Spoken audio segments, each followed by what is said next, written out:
కులగణనలో miss అయిన వాళ్ళు ఇవాల్టి నుండి సర్వే వివరాల నమోదుకు ఈ నెల 28 వరకు ఛాన్స్. 3 పద్ధతుల్లో వివరాలు తీసుకునేందుకు ఏర్పాట్లు. కేసీఆర్, కేటీఆర్, హరీష్ రావు ఈసారైనా సర్వేలో పాల్గొంటారా లేదా అని చర్చ.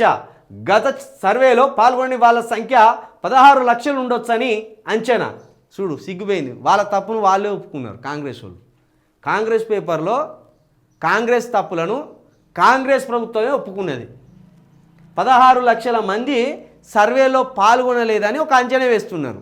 కానీ బీసీలు ఏమంటున్నారు, బీసీ మేధావులు ఏమంటున్నారు, మా లెక్క 5.55% తగ్గింది అంటే వాళ్ళ లెక్క ప్రకారం 16 లక్షల మంది నుండి 20 లక్షల మంది బీసీల లెక్కనే తప్పింది అంటున్నారు.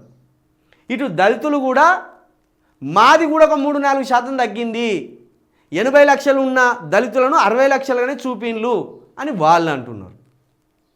కాబట్టి ఇదంతా ఓ 50 లక్షలు దాకా ఉండొచ్చు.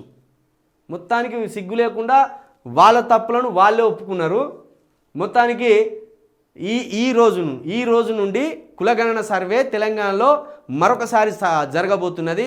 ప్రజలు మీరు బతుకున్నామని లెక్కల్లో జనాభా లెక్కల్లో ఉండాలన్నా, సంక్షేమ పథకాలు మీకు అందాలన్నా ఈ కులగణన సర్వేలో తప్పకుండా మీరు పాల్గొనండి.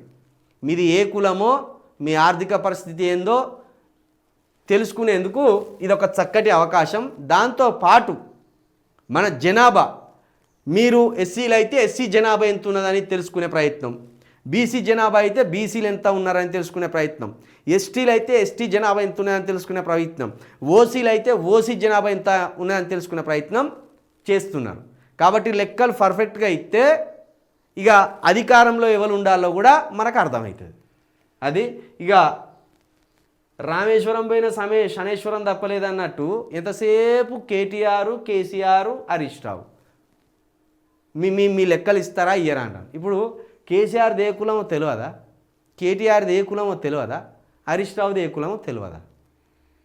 వాళ్ళు సర్వేలో పాల్గొనకపోయినా ఆ 3 పేర్లు రాసుకోర్రి, వాళ్ళ కులం వివరాలు తెలుసు కదా, రాసుకోర్రి.